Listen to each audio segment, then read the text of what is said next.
और चलिए अब रुख कर लेते हैं अपने गैस पैनल का। हमारे साथ राजनीतिक विश्लेषक फजील अहमद जी हैं, उनसे बातचीत करेंगे और जानेंगे महाराष्ट्र में महायुति किस तरीके से रुझानों में सरकार बनाती हुई नजर आ रही है, एक बड़ी जीत की तरफ बढ़ रही है। सर, भारतीय जनता पार्टी को बहुमत मिल रहा है रुझानों में, सिंगल लार्जेस्ट पार्टी बन के उभर रही है। दावे तो बड़े बड़े किए जा रहे थे, बटेंगे तो कटेंगे पे नारा था, एक है तो सेफ है का खूब विरोध हुआ, और जिस तरीके से प्रधानमंत्री नरेंद्र मोदी ने वहां पर रैलियां करी उसको लेकर के भी खूब आवाज उठाई गई। बावजूद इसके भारतीय जनता पार्टी महाराष्ट्र में सरकार बनाने जा रही है महायुति। बटेंगे कटेंगे तो वहाँ गए ही नहीं। वो तो अजीत पवार, दादा पवार ने उनको पहले ही मना कर दिया कि महाराष्ट्र यहाँ नहीं चलेगा जी, इसलिए विक्ट्री हो गई। और सबसे बड़ी बात, महाराष्ट्र के लोग सुबह से नाश्ता नहीं किए कि हम लोग वोटें नहीं दिए थे, जीत कैसे गए। ईवीएम जब तक रहेगा, मतलब अब आप ईवीएम का रोना शुरू कर देंगे? हम नहीं रो रहे, इससे ज़्यादा सीट आई होती जी। जब देश की जनता का आप रिफरेंडम करा लीजिए जी। जब देश की जनता ईवीएम के निष्पक्ष चुनाव नहीं मान रही है जी। तो फिर जबरदस्ती आप क्यों थोप रहे हैं ईवीएम। आप अगर बैलेट से कराते और पूरी सीट जीत जाते कोई दिक्कत ही नहीं थी। लेकिन जब देश की जनता, चुनाव से पहले भी हम लोग ये बात बोलते थे और आज भी बोल रहे हैं। मैं इसका जवाब ले लेता हूं, क्योंकि लगातार हमारे साथ एक बड़ा गेस्ट पैनल है और अब ये बात कही जा रही है कि जब वोट ही नहीं किया तो जीत कैसे गए, ये आवाज उठ रही है। मैम, फजील साहब कह रहे हैं कि वोट ही नहीं दी तो जीत कैसे गए, अब ईवीएम पे सवाल उठा रहे हैं। देखिए, फजील साहब या विपक्ष जो भी आरोप लगा रहे हैं बहुत ही प्रिडिक्टेड आरोप है। चुनाव दर चुनाव जहाँ जहाँ ये हारते हैं वहाँ पे ईवीएम और इलेक्शन कमीशन पे ठीकरा फोड़ा जाता है, लेकिन यहाँ जहाँ जीतते हैं तो वहाँ पे जीत का जश्न मनाया जाता है। सवाल ये है कि भारत के लोकतंत्र और भारत की जो गवर्नमेंट की टूल्स हैं उनको आप कब तक कटघरे में रखते रहोगे। अगर आपने काम किया होता तो 2014 के बाद आपकी वापसी नहीं हुई है, इसके पीछे आप अगर कारण सोचते तो शायद और उस पर काम करते, धरा पर काम करते, जनता को उसका लाभ होता तो निश्चय रूप से यहाँ पे आपको स्क्रीन में उसका रिजल्ट देखने को मिलता। लेकिन अगर आप हिमाचल में आए हैं तो आप हिमाचल में जाके देखिए किस प्रकार से पूरी इकोनॉमी फिस्कल डेफिसिट में जा चुकी है, किस प्रकार से आपको शौचालय पे भी टैक्स लगाना पड़ रहा है, किस प्रकार से आप अपने ही ऑफिसर्स को आप तनख्वाह नहीं दे पा रहे हैं, क्योंकि फ्री बी की जो राजनीति, जो एक प्रकार से अफीम चटाई जा रही है और ये अफीम वो लोग ज़्यादा चाट रहे हैं। मुझे माफ़ी चाहूँगी, देश के निर्णय को मैं सर्वोपरि अपने ताज समझती हूँ और लोकतंत्र की ये असली जीत है कि अगर आज झारखंड का रिजल्ट आ रहा है तो वहाँ पे मैं जेएम को उतनी ही बधाई देती हूँ, शुभकामनाएं, जितनी मैं महायुति को देती हूँ। लेकिन ये सोचने की आवश्यकता है कि ये जो चुनाव हैं ये देश के विकास के लिए, देश के एक डेवलपमेंट की तरफ ले जाते हुए देखे जा रहे हैं। जो इंफ्रास्ट्रक्चर देश देख रहा है पिछले दशक में, जो हमने विकास देखा है, आपने विकास देखा है, आज जमीन पर जिस प्रकार से बीजेपी, अगर मोदी जी ने आपके जीरो बैलेंस के अकाउंट ना खोले होते तो डायरेक्ट बेनिफिट ट्रांसफर कैसे होता। इनके काल में 100 रुपया केंद्र से निकलता था तो 15 रुपया बेनिफिशियरी के पास पहुंचता था। तो ओवरऑल अगर आप देखेंगे, चाहे डिजिटल रेवोल्यूशन हो, चाहे सोलर रेवोल्यूशन हो, चाहे टेक्नोलॉजी का रेवोल्यूशन हो, चाहे अन्न का वितरण हो, आप अगर जहां बीजेपी ने फ्री सेवाएं, कल्याण सेवाएं दी हैं, वहां इस चीज को केंद्र में बात रखी है कि 14% से ऊपर पर कैपिटा इनकम राज्य से ऊपर वो कल्याण सेवा नहीं करेंगे, क्योंकि डेवलपमेंट के पैसे को आप नहीं छेड़ेंगे। लेकिन आप वही हाल कर्नाटक का देख सकते हैं, वही आलाप। तो ये लोकतंत्र का बहुत ही पावन पर्व है और इस रिजल्ट को मैं बहुत ही देखती हूँ। कहीं ना कहीं मुझे लगता है कि महाविकास आघाड़ी को और जो फेक नैरेटिव 2024 के पार्लियामेंट्री चुनाव में भी बोला गया कि बिका हुआ है, देश का संविधान बिका हुआ है या फिर देश का संविधान खतरे में है, देश खतरे में है, देश को हाईजैक कर रखा है। आज आपका नेतृत्व विश्व पटल पे सर्वोपरि है। आज आपकी जियो पॉलिटिक्स में लेवल पे आप देखिए किस प्रकार से अमेरिका के जो बाइडेन आपके प्रधानमंत्री से मानते तो ओवरऑल आप देखिए कि देश की प्रोग्रेस को मतदान। बिल्कुल आऊंगा मैम आपके पास। और हमारे साथ हिमांशु जी, बीजेपी प्रवक्ता, जुड़ गए हमारे साथ। हिमांशु जी का रुख करेंगे। हिमांशु जी, फजील साहब मेरे साथ में मौजूद हैं न्यूज इंडिया के स्टूडियो में। वो साफ तौर पर अब ईवीएम पर आरोप लगा रहे हैं। वो कह रहे हैं कि जब महाराष्ट्र की जनता ने वोट ही नहीं किया तो बीजेपी जीत कैसे गई। नीति शर्मा जी का कहना है, डॉक्टर नीति शर्मा कह रही हैं कि जो रीति और नीति है कांग्रेस की वो उसको ले डूबी। हिमाचल का वो उदाहरण दे रहे हैं। हिमांशु जी, ओवर टू यू। देखिए, फजील जी से मेरे काफ़ी पहले से मैं जानता हूँ। फजील जी काफ़ी मजाकिया इंसान हैं, वो ऐसे मजाक करते रहते हैं। मैं ये बताना चाहूँगा, सबसे पहले की बात है, फजील जी के हिसाब से ईवीएम जो है जम्मू कश्मीर में जहाँ उन्होंने 9 सीटें जीती हैं वहाँ पे ठीक था, और जो लोकसभा में 99 सीटें जीती बस वो ठीक है, उसके अलावा बाकी सब जगह का जो है ईवीएम खराब है। जी हिमांशु जी, मैं आपके पास आऊंगा वापस। रॉबर्ट वाड्रा क्या कुछ कह रहे हैं एक बार आपको सुना देते हैं, फिर वापस चर्चा करते हैं। अभी जो काउंटिंग में रिजल्ट आ रहा है वो 2 लाख से ऊपर है। प्रियंका की मेहनत को उन्होंने हमेशा,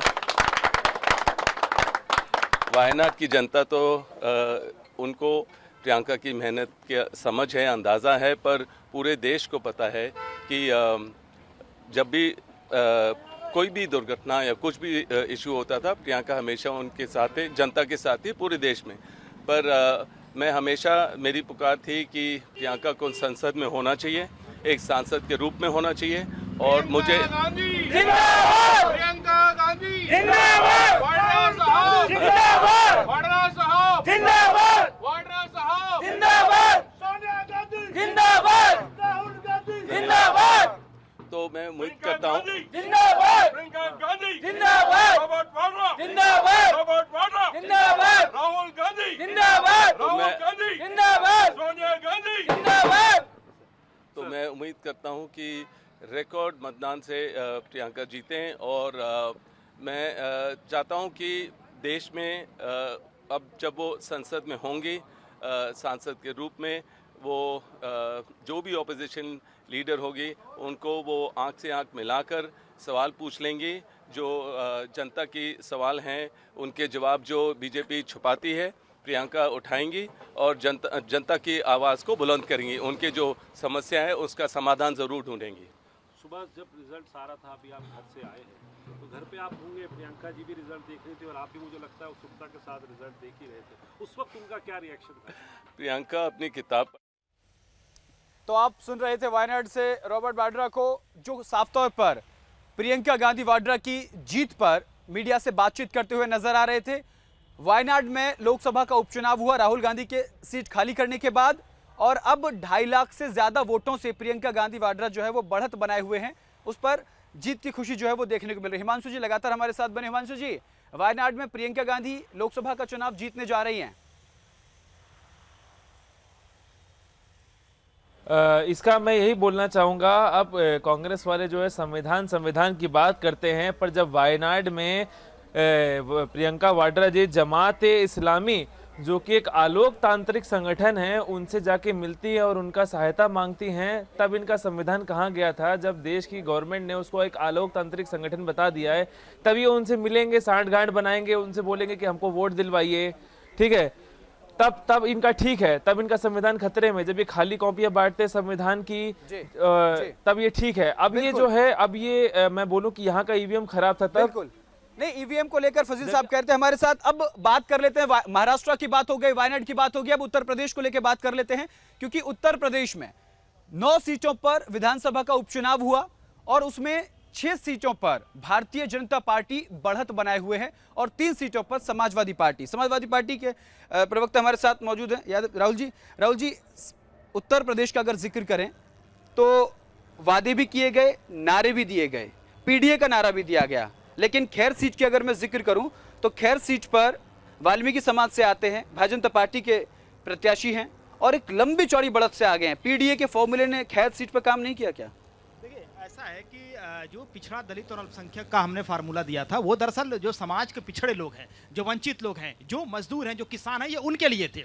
अब भारतीय जनता पार्टी ने देश में बांटने की राजनीति शुरू कर दी है।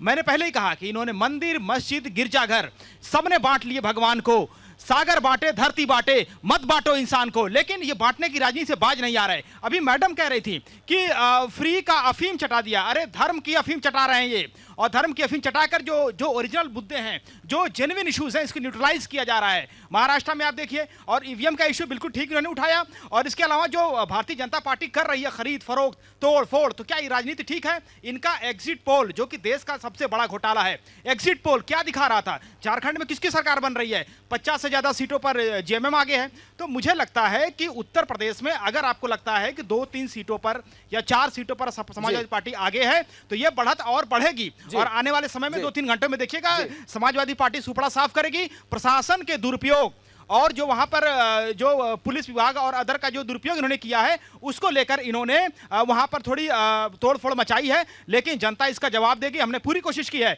और चुनाव आयोग ने 6 पुलिसकर्मियों को सस्पेंड किया है, फिर भी ये बात नहीं समझ रहे। तो समाजवादी पार्टी सिर्फ जनता के भरोसे, गरीबों के भरोसे इस चुनाव को लड़ रही है।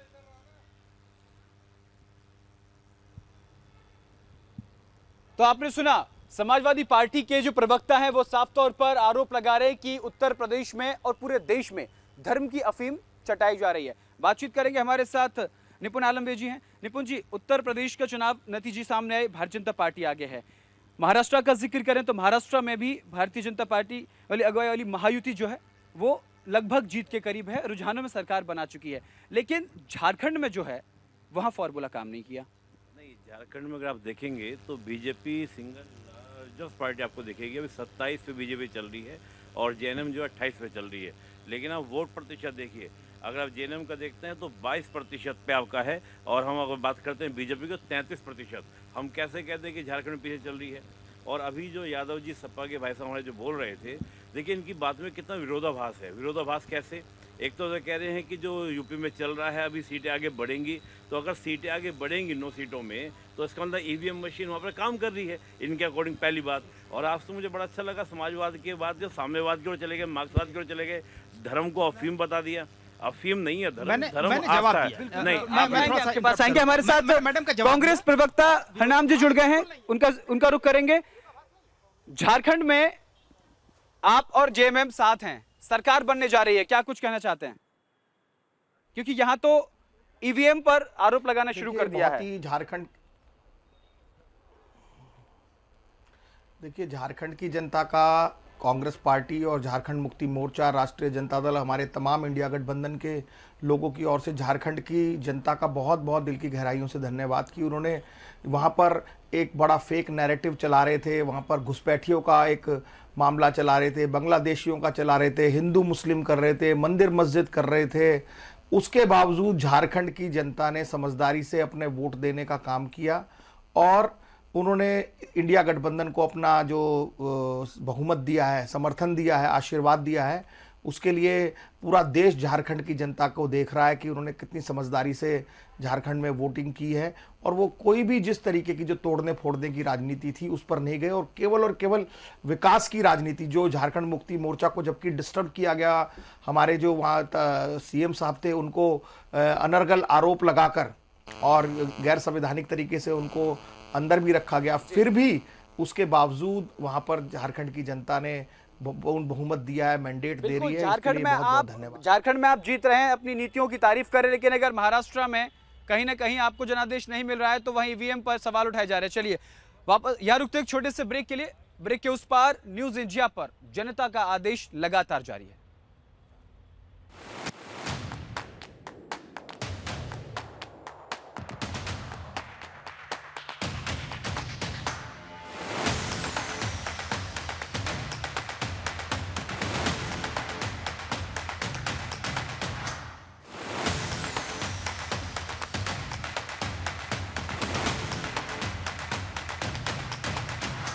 और ब्रेक के बाद आप सभी का स्वागत है। जनता का आदेश न्यूज इंडिया की खास पेशकश में आप सभी का स्वागत है। सबसे पहले रुक करते हैं विनोद तावड़े क्या कुछ कह रहे हैं, आपको सुनवा देते हैं। बाळासाहेबांचं हिंदुत्वाचं धनुष्यबाण, हिंदुत्वाचं शिवसेना नाव हे हिंदुत्वाच्या मूळ प्रवाहात भाजप बरोबर आणल्यामुळे एकनाथ शिंदे साहेबांना बाळासाहेबांच्या विचारांची मतं ही बीजेपीच्या बरोबर मिळाली। मला असं वाटतं की महाराष्ट्रातला हा विजय बिहारमध्ये पोटनिवडणुकीत 4 पैकी 4 जागा एनडीए पुढे, उत्तर प्रदेशमध्ये 9 पैकी 6 जागा भाजप पुढे आणि तसंच राजस्थानमध्ये 4 जागांवर भाजप पुढे। त्यामुळे देशातल्या या सगळ्या निवडणुकांमधलं चित्र हे सांगतंय की माननीय नरेंद्र मोदींच्या नेतृत्वाखालील एनडीएला जनतेने आपला विश्वास दाखवलेला आहे आणि महाराष्ट्रातला विश्वास अभूतपूर्व आहे। तुमचा पुढचा प्रश्न असणार मुख्यमंत्री पदाचं काय, तर एकनाथ शिंदेजी, देवेंद्र फडणवीस, अजितदादा पवार आणि भाजपचं केंद्रीय नेतृत्व याबाबतचा निर्णय घेईल। आज महायुती म्हणून आम्ही विजयाचा आनंद घेतोय. खूप खूप धन्यवाद.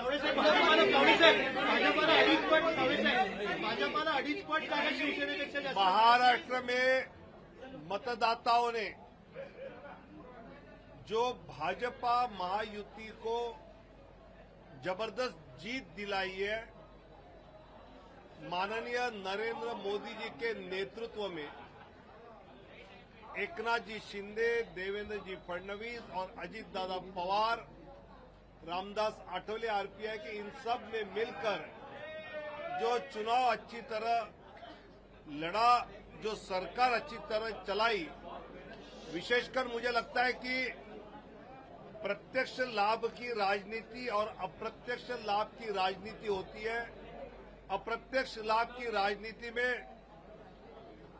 जो पायाभूत सुविधा होती है, इंफ्रास्ट्रक्चर डेवलपमेंट होती है, वंदे भारत ट्रेन होती है, मेट्रो होती है, सड़क होती है, पानी होता है, और प्रत्यक्ष लाभ में लाडली बहना होती है, किसान सम्मान होता है, जीरो इलेक्ट्रिसिटी बिल का विषय होता है. इसका एक बहुत सुरेख मिलाप एकनाथ जी शिंदे, देवेंद्र जी और अजीत दादा ने किया, और इसलिए जनता ने पूरा भरोसा रखा. साथ ही 2019 में माननीय शरद पवार साहब ने आदरणीय उद्धव जी को लेकर बीजेपी का अलायंस जो तोड़ा, वो माननीय बाला साहब ठाकरे जी के वोटर्स को पसंद नहीं आया. और जब एकनाथ शिंदे बाला साहब जी का हिंदुत्व का धनुष्यबाण, हिंदुत्व का शिवसेना ये नाम भाजपा के साथ मेन स्ट्रीम में ले आए, तो लोगों ने उनको भी बहुत अच्छी तरह से उसका स्वीकार किया. ये आज दिखाई दे रहा है.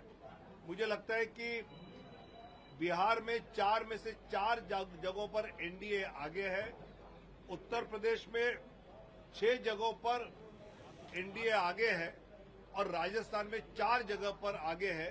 तो देश में ये बता रहा है कि देश की जनता का फिर एक बार आदरणीय प्रधानमंत्री मोदी जी पर उन्होंने अपना विश्वास जताया है.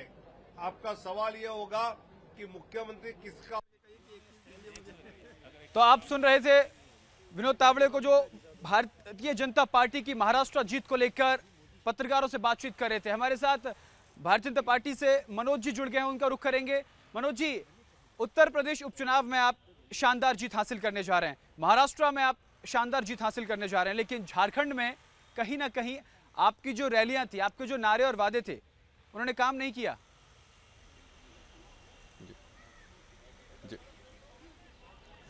देखिए, जिस तरह से महायुति की महाराष्ट्र के अंदर सरकार बनने जा रही है और प्रचंड बहुमत की सरकार बनने जा रही है, सारे रिकॉर्ड को तोड़ते हुए, और जिस तरह से उपचुनाव की भी अगर बात करें तो लगातार उपचुनाव में भी, जैसे हमारे महामंत्री जी ने, विनोद तावड़े जी ने बताया कि किस तरह से उपचुनाव में भी हम हर जगह लीड ले रहे हैं. जहाँ तक झारखंड का सवाल, तो झारखंड के अंदर अभी भी हम लोग फाइट में हैं. ऐसा नहीं है कि हम लोग अभी तुरंत ही हार चुके हैं, वो फाइट में है.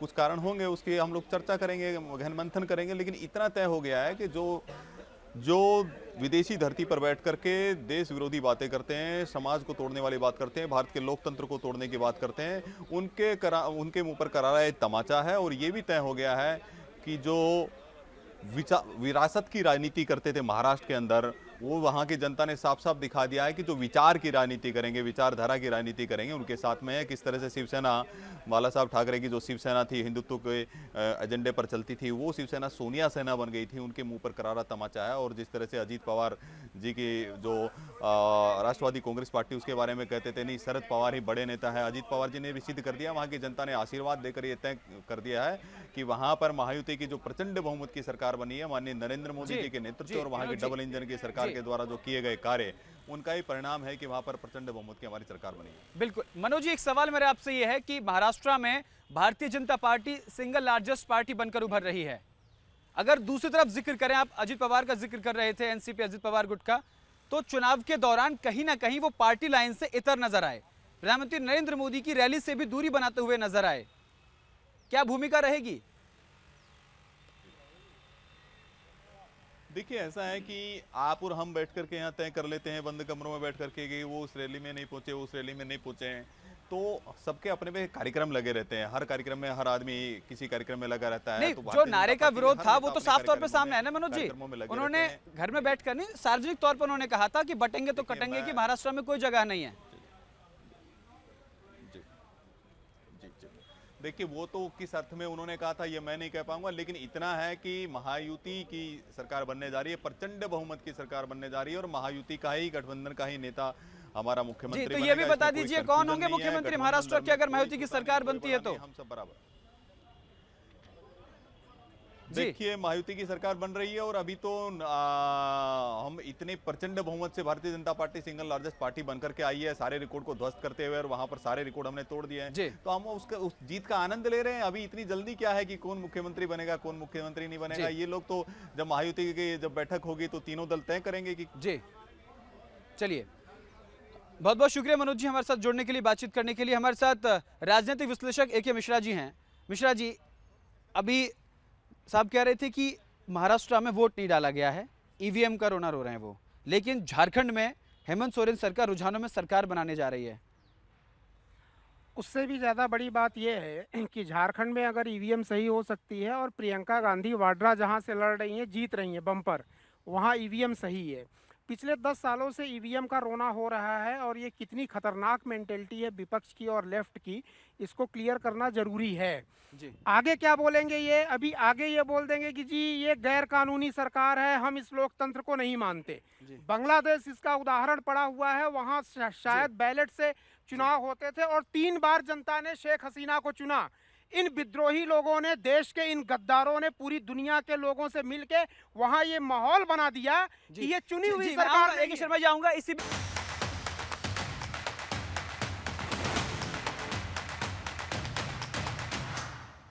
अपने गैस पर हमारे साथ मौजूद है, उनके पास आते हैं। फूलपुर में काउंटिंग रोक दी गई है, क्या कहना चाहते हैं? एक मिनट राहुल जी। जी मैं बता दूं कि अब जब से इलेक्शन की घोषणा हुई है तब से ही हम लोग इसका अंदेशा लगा रहे थे कि इसमें भारतीय जनता पार्टी कुछ ना कुछ गड़बड़ी करेगी, और आज काउंटिंग रोकी गई है तो आप इस बात को समझ लें। हमने तो चुनाव देने तक में हजारों साल के बाद लोगों को वोट देने का अधिकार मिला, इस सरकार ने वोट नहीं देने दिया और आज काउंटिंग हो रही है, काउंटिंग में गड़बड़ी की कोशिश की जा रही है। और हमने तो मांग की थी कि 2-3 सीटें तो ऐसी हैं जिस पर चुनाव रद्द किए जाने चाहिए, लेकिन हम इन विपरीत परिस्थितियों में भी लोकतंत्र को बचाने के लिए, संविधान को बचाने के लिए आज जनता की मदद से मैदान में है। तो हम ये अभी स्थिति आप देखिए जो फूलपुर में है, आखिर फूलपुर में गड़बड़ियां क्यों की जा रही हैं? चुनाव अगर इस तरह से काउंटिंग रोकने की नौबत आ रही है तो इस पर चुनाव आयोग तुरंत संज्ञान में ले, और चुनाव आयोग एक संवैधानिक संस्था है। आज चुनाव आयोग की ये जिम्मेदारी है कि इस पूरी परिस्थिति को समझे और निष्पक्ष इस पर निर्णय ले, और अगर इसमें कोई दोषी पाया जाता है तो अविलंब इस पर दंडात्मक कार्रवाई सुनिश्चित करे। और इसी प्रयास के साथ चुनाव आयोग से चाहेंगे कि इस पर कड़ा रुख अख्तियार करें और इस मामले को देखें। जी, समाजवादी पार्टी के जो कार्यकर्ता हैं वो पहले से इस बात का अंदेशा जता रहे थे, पुलिस ने भी लाठीचार्ज किया, फूलपुर में काउंटिंग रोक दी गई है, क्या कहना चाहते हैं? देखिए, अपराधी और आतंक के जरिए सपा का जो एक राजनीति करने का जो एक इतिहास रहा है, जो उसकी पृष्ठभूमि रही है, वो किसी से छुपा थोड़ी है। आज जो कुछ भी उत्तर प्रदेश में जिस प्रकार से इन लोगों ने अपराधियों के साथ साठ गांठ करके, या जिस प्रकार से इन्होंने अपराध के जरिए अपनी राजनीति स्थापित करी, आज कहीं वो बौखलाहट इनको साफ साफ दिखाई दे रही है। पुलिस ऐसे किसी भी व्यक्ति को क्यों खदेड़ेगी? पुलिस किसी को क्यों मारेगी? जी, ऐसे लोगों को ही मारती है जो कानून को अपने हाथ में लेते हैं। जी, ये कानून को नहीं मानने वाले लोग हैं। जी, चलिए, ये जो इनका आतंक था उत्तर प्रदेश में, उसका एक तरह से ये जो मैंडेट मिला है अभी बाई इलेक्शन का, वो एक तरह से साफ साफ जाहिर करता है कि सपा का यहाँ सफड़ा साफ है। और किसी प्रकार से अगर इन लोगों ने आतंक और अपराधी के जरिए राजनीति करने की कोशिश की तो इनकी खैर नहीं है। जी, माया जी, देखिए उत्तर प्रदेश के फूलपुर से खबर सामने आई है, वहाँ काउंटिंग रोक दी गई है। झारखंड की अगर जिक्र करें तो झारखंड में हेमंत सोरेन की सरकार जो है रुझानों में बनती हुई नजर आ रही है। महाराष्ट्र में महायुति जीत रही है, उत्तर प्रदेश में भी बीजेपी बढ़त में है। बावजूद इसके इस तरीके की जो खबरें हैं, काउंटिंग रोक देना, आपस में एजेंटों का भिड़ जाना, एक सामाजिक कार्यकर्ता के तौर पर आप क्या देखती हैं? देखिए, बात उत्तर प्रदेश से करते हैं, जिस सीट पर अभी काउंटिंग रोकी गई, ऑब्वियसली ये लॉ एंड ऑर्डर की रिस्पॉन्सिबिलिटी है। आप किसको करें, किस तरह की हरकतें आप कर रहे हैं। अगर आप लड़कर ये साबित करना चाह रहे हैं कि आपकी तरफ मैंडेट नहीं है या मैंडेट कर रहे हैं, या आप ईवीएम को दोषारोपण कर रहे हैं, तो ये निराशा झलकती है, हताशा झलकती है चुनावी परिणाम से। और आप उस तरह की फ्रस्ट्रेशन निकाल के कुछ साबित नहीं कर पाएंगे, क्योंकि ये जनता का आदेश है और जनता जिसको चाहे सिर बैठा के राज कराती है, जिसको चाहे नीचे निकालती है। जनता का आदेश है और जनता के आदेश को सर्वोपरि मानना चाहिए। आप उसमें अगर ये अराजकता फैला के ये साबित करें कि आपके साथ गलत व्यवहार हुआ, आपने गलत तरीके से वोटिंग करी, काउंटिंग कराई, तो इससे इसी बीच एक बड़ी खबर सामने आ रही है। महायुति की जीत पर देवेंद्र फडणवीस का पोस्ट सामने आया है। आपको बता दें, जीत को लेकर महाराष्ट्र के उप मुख्यमंत्री देवेंद्र फडणवीस ने जीत को लेकर सोशल मीडिया प्लेटफॉर्म एक्स पर पोस्ट किया है। बड़ी खबर, बड़ी जानकारी। उन्होंने एक हैं तो सेफ हैं, उसके साथ एक और बात कही है, मोदी है तो मुमकिन है। इस बात का जिक्र उन्होंने अपनी पोस्ट में किया है। चुनावी रैली में प्रधानमंत्री नरेंद्र मोदी ने जो नारा दिया था, एक हैं तो सेफ हैं, उसका जिक्र आज देवेंद्र फडणवीस करते हुए नजर आए हैं। महायुति की जीत पर देवेंद्र फडणवीस ने सोशल मीडिया प्लेटफॉर्म एक्स पर पोस्ट करके एक हैं तो सेफ हैं के नारे को अब एक और आगे बढ़ा दिया है, जो नारा 2014 के बाद से लगातार दिया जा रहा था, मोदी है तो मुमकिन है। इसी पर हम बातचीत कर लेते हैं। सर, जिस तरीके से देवेंद्र फडणवीस ने, देखिए पहले इस बात का हम जिक्र कर लेते हैं कि जिस तरीके से प्रधानमंत्री नरेंद्र मोदी लगातार इस बात का जिक्र कर रहे थे कि एक हैं तो सेफ हैं, उसको लेकर के देवेंद्र फडणवीस ने आज पोस्ट किया है। उन्होंने साथ में ये भी लिखा है कि मोदी है तो मुमकिन है। तो प्रधानमंत्री नरेंद्र मोदी के चेहरे पर जीत मिली है या जो कार्यकर्ता उनकी जीत है? देखिए, हम लोग तो कोई भी जीत है कार्यकर्ता की जीत कहते हैं, और निश्चित तौर पर प्रधानमंत्री जी भी एक कार्यकर्ता ही है। जहाँ तक बात है जो कि इन नारों का, ये नारा ही नहीं है, बल्कि हम एक संदेश दे रहे हैं देश की जनता को। हमने ये कहा है जो एक हैं तो सेफ हैं, बटेंगे तो कटेंगे, यूनिटी इज स्ट्रेंथ। हमने जहाँ पर देखा जो कि सामाजिक न्याय की बात करने वाले जो कुछ लोग हैं यहाँ पर बैठे हुए, उन्होंने हमेशा से ही जाति के नाम पर, धर्म के नाम पर बांटने का प्रयास किया है। हमने उसी संदेश को आगे बढ़ाते हुए हमने ये कहा है, अगर आप एकता में रहेंगे तो आप सेफ रहेंगे, सुरक्षित रहेंगे। और निश्चित तौर पर इस नारे को इस्टेब्लिश भी किया गया है महाराष्ट्र के अंदर में भी, और खास करके उत्तर प्रदेश के जो उपचुनाव हैं उसमें भी इस्टेब्लिश किया गया है। तो ये जनता को देखने वाली बात है। तो एक है तो सेफ हैं या बटेंगे तो कटेंगे, कौन सा नारा है आपका? देखिए, मैं तो यही कह रहा हूँ, दोनों नारा एक ही संदेश दे रहा है। एक हैं तो सेफ हैं और बटेंगे तो कटेंगे। हमने 1947 का विभाजन हम लोगों ने देखा था, जो कि जब देश विभाजन हुआ था उस समय में हमने देखा तो कोई तिलक लगा करके हमें पाकिस्तानी तो भेज नहीं रहे थे, हमें तो काट करके ही भेज रहे थे। तो वही संदेश को हमने आगे बढ़ाने का प्रयास किया। तो उत्तर प्रदेश में लगातार जो है भारतीय जनता पार्टी बढ़त बनाए हुए है। उत्तर प्रदेश का जिक्र कर लेते हैं, क्योंकि आरएलडी जो है एक सीट पर उपचुनाव में साथ है भारतीय जनता पार्टी के। हमारे साथ निशा चौधरी जी मौजूद हैं। मैम, भारतीय जनता पार्टी जो है वो उत्तर प्रदेश में उपचुनाव में बढ़त बनाए हुए है। बिल्कुल, एनडीए गठबंधन हम पहले ही बोल रहे थे बहुत अच्छी बढ़त बनाएगा। राष्ट्रीय लोकदल की जो आप कह रहे हैं मीरापुर सीट, राष्ट्रीय लोकदल जब अलायंस में है तो सारी सीटें हमारी है, हम एनडीए गठबंधन में लड़ रहे हैं और पहले से हम बिल्कुल 100% आश्वस्त थे कि हम सारी सीटों को बहुत अच्छी बढ़त के साथ जीतेंगे। जहां तक बात है, अभी आपके सामने कुछ छुटपुट घटनाओं की बात आ रही है, यही दिक्कत है विपक्ष की कि अगर हार रहे हैं तो ठीक रहा, या तो ईवीएम के या वहाँ दंगे फसाद कर दो, फिर कहते हैं प्रशासन तो अपना काम करेगा ही। जब दंगे फसाद करोगे, गिनती हो रही है, गिनती में आकर के तुम इस तरीके के झगड़े दिखाओगे, हार रहे हो तो हार को बर्दाश्त करना सीखो, क्योंकि आपने धरातल पे काम नहीं किया है। जनता तो काम को वोट डालेगी, आप जनता की सुनवाई नहीं कर रहे हैं, जनता को नतमस्तक नहीं हो रहे कि जनता जनार्दन करती है उसको पहले हजम करना सीखें। जनता ने एनडीए को चुना है, बीजेपी को चुना है, राष्ट्रीय लोकदल को चुना है, तो आप उसको हजम करें। लेकिन विपक्ष बिल्कुल इस बात को हजम नहीं कर पा रहा है और समाजवादी पार्टी हमेशा ही हुड़दंग मचाने का काम करती है, जो बिल्कुल गलत है। जनता को पहले फूलपुर को लेकर निशा जी जिक्र कर रही हैं, इसको लेकर बात कर लेते हैं। सर, फूलपुर में काउंटिंग रोक दी गई है। अगर आप फूलपुर क्षेत्र को देखें, वो विधानसभा क्षेत्र में सपा का जो इक्वेशन है वो सपा की तरफ टिल्ट करता है। वहाँ पे यादव, मुस्लिम और सरोज पासी की वजह से, पासी वोट बैंक की वजह से सपा वहाँ पे एज में है। इसलिए अगर सपा कार्यकर्ता वहाँ पे नाटक कर रहे हैं, बवाल कर रहे हैं, तो मुझे जायज़ भी लगता है।